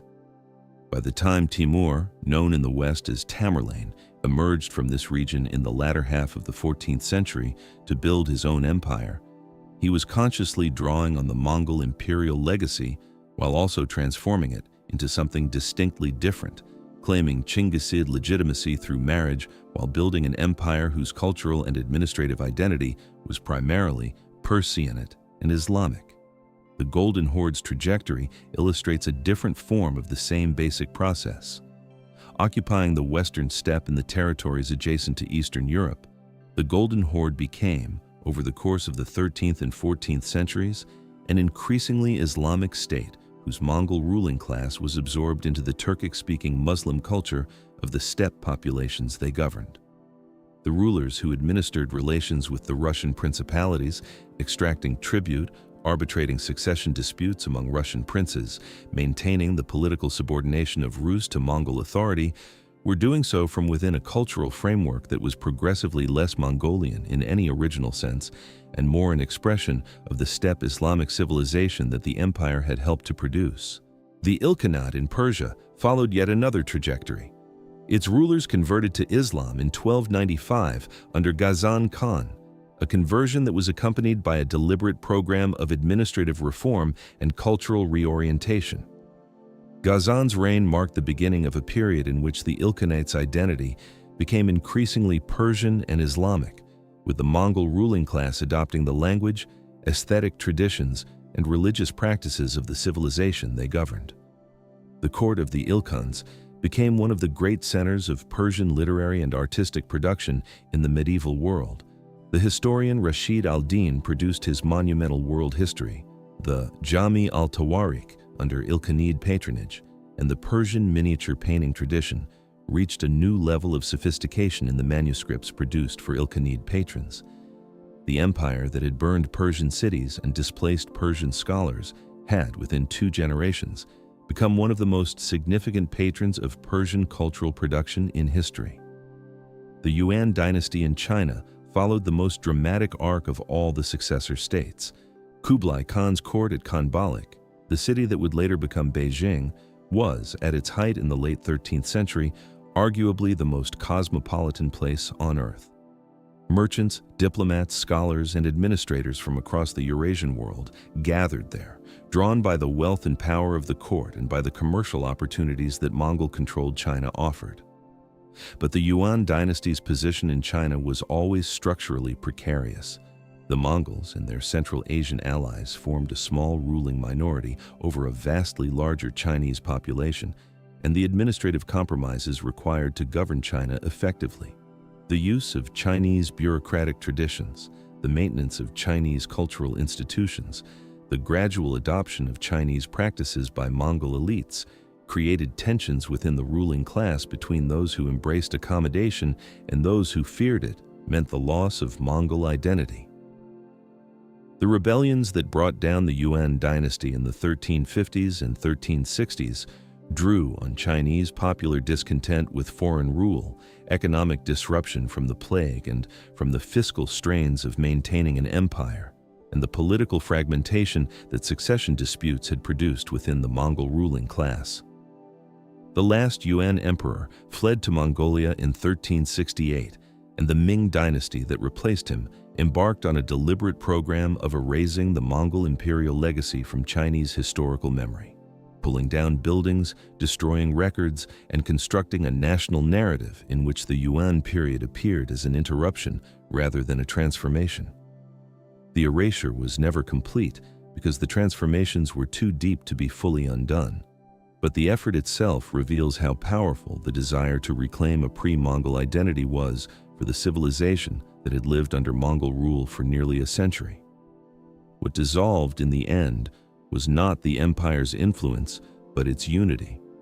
The successor states that emerged from its fragmentation carried forward different aspects of what the empire had been: its administrative methods, its commercial networks, its religious tolerances, its aesthetic traditions, while shedding the political framework that had temporarily held all of those elements together. The empire dissolved into other empires, and those other empires shaped the world that followed in ways that remain visible if you know where to look. Language outlasts everything.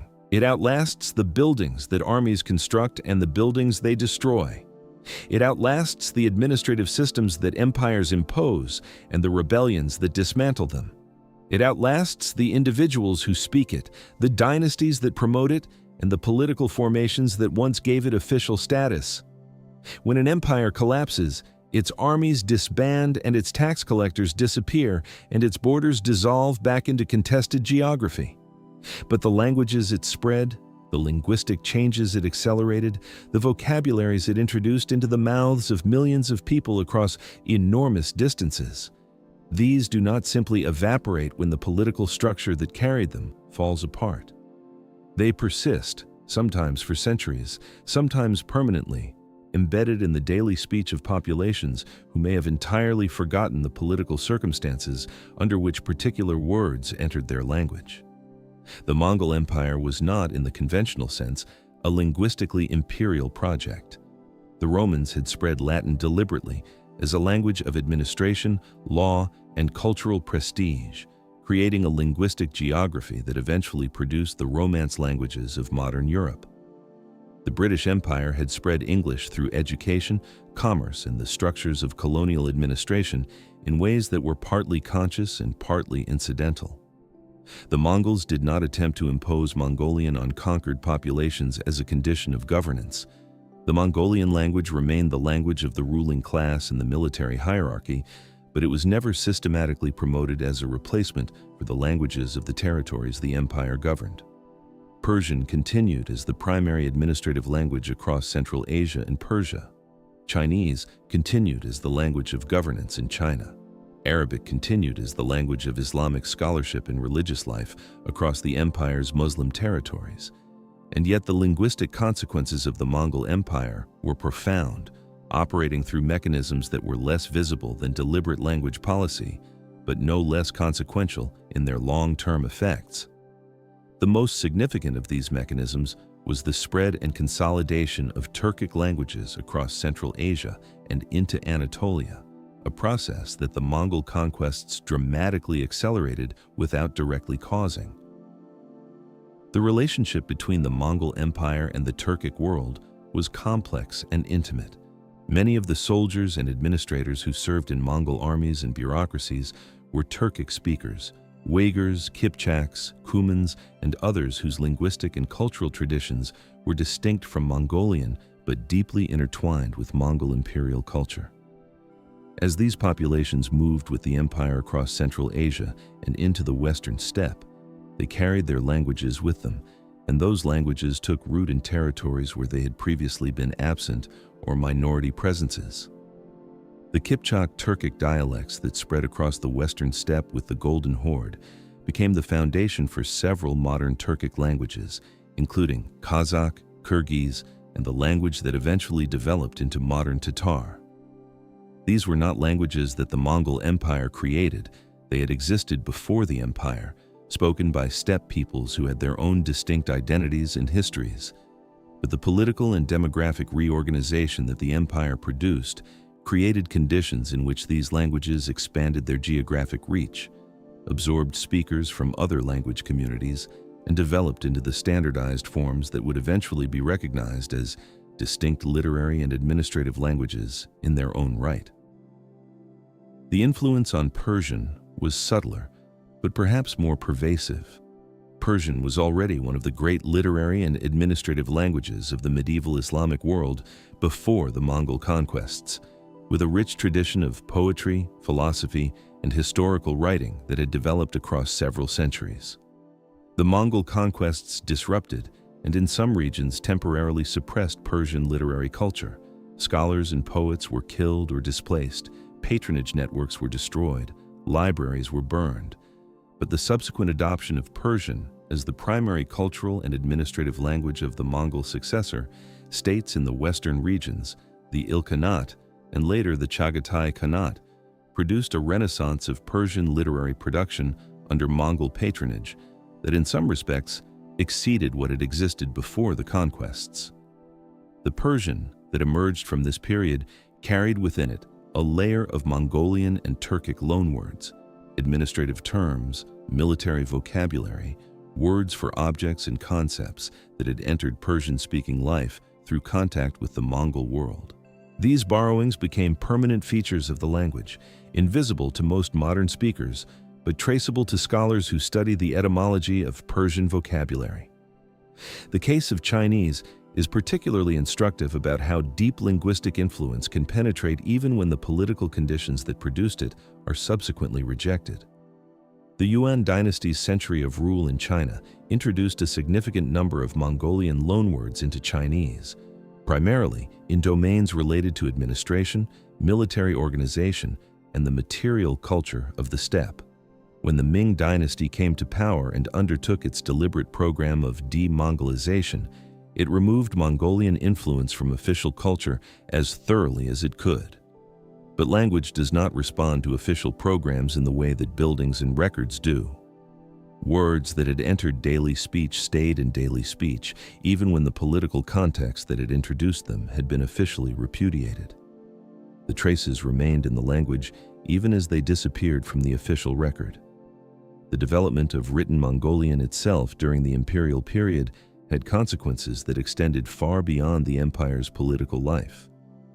The Uyghur-derived script that the Mongols adopted and adapted became the vehicle for a body of literary and administrative writing that preserved aspects of Mongolian cultural and historical memory that would otherwise have been lost. The Secret History of the Mongols, composed in the 13th century and surviving in a later Chinese transliteration, is the most intimate and detailed account of Mongolian life in the imperial period. A text that contains genealogies, oral poetry, historical narrative, and detailed accounts of the campaigns and political developments of the early empire. Its survival, in whatever form it reached later editors and translators, is a consequence of the empire's investment in developing a written form for a language that had previously been entirely oral. The linguistic legacy of the empire also extended into the realm of diplomatic and commercial vocabulary across Eurasia. The word darughachi, the Mongol term for an appointed governor or overseer, entered administrative vocabularies across Central Asia and persisted in various forms long after the political system that had produced it had dissolved. The word ordo, meaning the royal court or encampment, gave rise to the word horde in European languages, a term that entered through contact with the Golden Horde and eventually came to mean, in English and other European languages, a large and undifferentiated mass of people, a semantic journey that reflects the European experience of the Mongol world more than any objective quality of Mongol political organization. The word itself became a kind of linguistic fossil, preserving within its modern meaning the fear and incomprehension that the Western steppe empire had once generated in its European neighbors. What languages preserve, ultimately, is contact, the record of encounters between peoples, the evidence of exchange and influence that persists long after the political and military circumstances of those encounters have been forgotten. The Mongol Empire was the largest and most intensive episode of Eurasian contact in the medieval period, and the languages spoken today across Central Asia, across Persia, across the territories of the former Golden Horde, carry within them the sediment of that contact. Most speakers of Kazakh or Persian or the Turkic languages of Anatolia are not thinking about the 13th century when they speak, but the words they use, the grammatical structures that have been shaped by centuries of contact and influence, contain within them a quiet record of a world that was reorganized by force and held together by systems of governance and commerce that no longer exist. The language remembers even when the speakers do not. The ground keeps its secrets longer than any archive. Written records can be destroyed deliberately, burned in campaigns of political erasure, lost in the fires that consumed libraries, suppressed by successor regimes determined to reshape historical memory. Oral traditions can fade across generations as the communities that carried them were dispersed or absorbed into larger cultural formations. But the physical traces of human activity, the foundations of buildings, the debris of daily life, the bones of the dead, the residue of agricultural and industrial processes, persist in the earth with a patience that outlasts the intentions of everyone who ever tried to control what would be remembered. Archaeology does not recover the past intact, nothing does. But it recovers dimensions of the past that written records systematically omit. And in the case of the Mongol Empire, those omissions are significant enough that what the ground is currently yielding is changing the scholarly understanding of the empire in meaningful ways. The city of Karakorum, established by Ögedei Khan in the 1230s as the first fixed capital of the Mongol Empire, is perhaps the most symbolically important of the archaeological sites currently under active investigation. Its location in the Orkhon Valley of central Mongolia has been known to scholars for centuries. The valley had been a center of steppe imperial power long before the Mongols, and the ruins of Karakorum were visible enough to attract the attention of early travelers and researchers. But systematic archaeological excavation of the site, conducted by Mongolian and German teams since the 1990s and continuing into the present decade, has produced a picture of the city that is considerably more complex and cosmopolitan than the literary sources alone suggested. The material record at Karakorum reveals a city that was genuinely international in its population and its material culture. Fragments of Chinese ceramics appear alongside Islamic glassware and Central Asian metalwork in the same stratigraphic layers, indicating not sequential occupation by different cultures, but simultaneous presence, a community in which artisans and merchants and administrators from across the Eurasian world were living and working in close proximity. The remains of multiple religious structures have been identified, including a Nestorian Christian church, Buddhist temples, and what appears to have been a mosque clustered within a relatively small urban area. This physical evidence of religious coexistence corroborates the written accounts of visitors like William of Rubruck, who described exactly this kind of religious pluralism when he visited the city in 1253, and gives those accounts a material reality that transforms them from travelers' observations into documented historical fact. Recent genomic work is adding another dimension to the archaeological picture. The analysis of ancient DNA extracted from burial sites across the Mongol Empire's former territory is providing information about population movement and genetic mixing that no written source could have preserved. Studies published in the early 2020s examined skeletal remains from sites across Central Asia, Eastern Europe, and China, tracing patterns of movement and intermarriage that reveal the demographic consequences of Mongol campaigns and governance in granular detail. The data shows evidence of significant long-distance population movement, individuals buried far from their regions of genetic origin, indicating the kind of forced or voluntary relocation that written sources describe but cannot quantify with any precision. In the territories of the former Golden Horde, archaeological investigation of urban sites along the Volga River has recovered evidence of sophisticated urban life in cities that European sources described primarily in terms of their military threat. The city of Sarai, the Golden Horde's capital, supported a population of artisans, merchants, and administrators whose material culture reflected the same cosmopolitan mixing visible at Karakorum: Chinese porcelain, Islamic metalwork, Byzantine jewelry, and locally produced goods all appearing together in the archaeological record of a city that the standard European historical narrative had rendered primarily as a source of tribute demands and military pressure. The ground is insisting on a more complicated picture than the written record alone would have produced.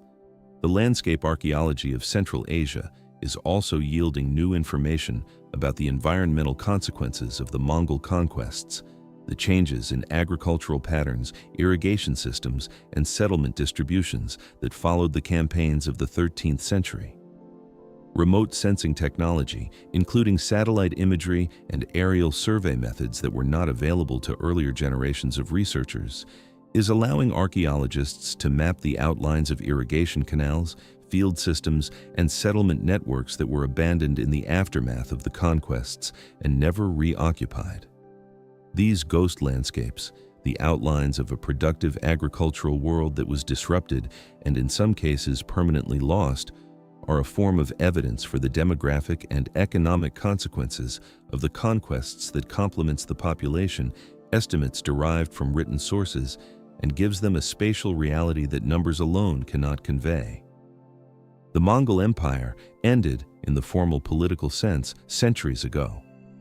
The last successor states dissolved or were absorbed into other powers by the early modern period. The Yuan dynasty fell in 1368, the Ilkhanate fragmented in the 1330s. The Golden Horde broke apart across the 15th century into smaller khanates that were gradually absorbed by the expanding Russian state. The Chagatai Khanate's remnants persisted in various forms until the 18th century, before disappearing entirely into the empires that replaced them. The political entity that Genghis Khan built on the banks of the Onon River in 1206 no longer exists in any institutional form. And yet the shadow it cast across the world it reorganized has not fully retreated, and in several domains that shadow remains visible in ways that shape the present in ways most people do not recognize as Mongol in origin. The modern borders of Central Asia carry the imprint of Mongol political geography in ways that are not always obvious, but are traceable to scholars who study the region's history. The territories of present-day Mongolia, Kazakhstan, Uzbekistan, Kyrgyzstan, and Turkmenistan occupy a geographic space whose political organization was fundamentally reshaped by the Mongol Empire and its successor states. The ethnic and linguistic distributions of these territories, The predominance of Turkic languages across the western steppe, the persistence of Mongolian identity in the eastern steppe, the complex interweaving of Persian and Turkic cultural traditions across the settled zones of Central Asia reflect centuries of population movement, cultural mixing, and political reorganization that the empire initiated and the successor states continued. The borders drawn by Soviet administrators in the 20th century and inherited by the independent states that emerged after 1991 cut across these complex distributions in ways that have generated political tensions whose roots extend back to the demographic reorganizations of the 13th and 14th centuries. The Russian state's relationship to the Mongol legacy is one of the most debated questions in Russian historiography. The 2.5 centuries during which the Russian principalities paid tribute to the Golden Horde, a period Russians call the Tatar-Mongol yoke, left traces in Russian administrative vocabulary, diplomatic practice, and political culture that historians have argued about for generations. The word for treasury in Russian, kazna, derives from a Turkic word that entered Russian through Mongol administrative contact. The postal system that the Russian state developed in the early modern period drew on the organizational model of the yam. The centralized autocratic tendencies of the Russian state, which some historians have connected to the administrative models encountered during the tribute period, remain a contested but persistent theme in the historiography of Russian political development. Whether the Mongol influence on Russia was formative or incidental, profound or superficial, is a question that Russian scholars have answered differently in different political periods, which itself suggests that the question carries a charge beyond the purely historical. In China, the legacy of the Yuan dynasty is woven into the geography of the country in ways that are difficult to separate from the landscape. Beijing, Khanbalik in the Mongol period, became the capital of the Yuan dynasty and has remained the capital of China, with brief interruptions ever since. The decision to locate the imperial capital in the north, close to the steppe frontier, was a Mongol strategic preference that the Ming dynasty initially reversed before eventually reinstating. The city that the Mongols built became the city that subsequent dynasties inherited, expanded, and transformed, and the modern Chinese capital sits on foundations that were partly laid by the empire that Chinese nationalist historiography spent centuries trying to erase from the national narrative. The global trade networks that the Mongol peace briefly made possible planted seeds that the collapse of the empire could not entirely uproot. The knowledge that overland connection between Europe and East Asia was geographically possible, demonstrated by the journeys of Marco Polo and the diplomatic missions of the 13th century, contributed to the European geographical imagination that eventually motivated the search for maritime routes to Asia in the 15th century. The desire to reach the wealth of the East, made vivid by the accounts of travelers who had moved through the Mongol world, was part of the intellectual and commercial context from which the age of exploration emerged. The Mongol Empire did not cause European maritime expansion directly, but it made the destination imaginable, and in the history of exploration, imagining the destination is where every journey begins. What the Mongol Empire ultimately leaves behind is not an answer, but a question about what we choose to remember when telling the story of how the world became what it is. The empire that reshaped Eurasia, linking its edges while devastating its centers, absorbing civilizations, spreading plagues, protecting merchants, elevating women, and dissolving into the cultures it conquered, still remains in the borders, languages, cities, trade routes, and political habits of the modern world, quietly beneath the history we think we know.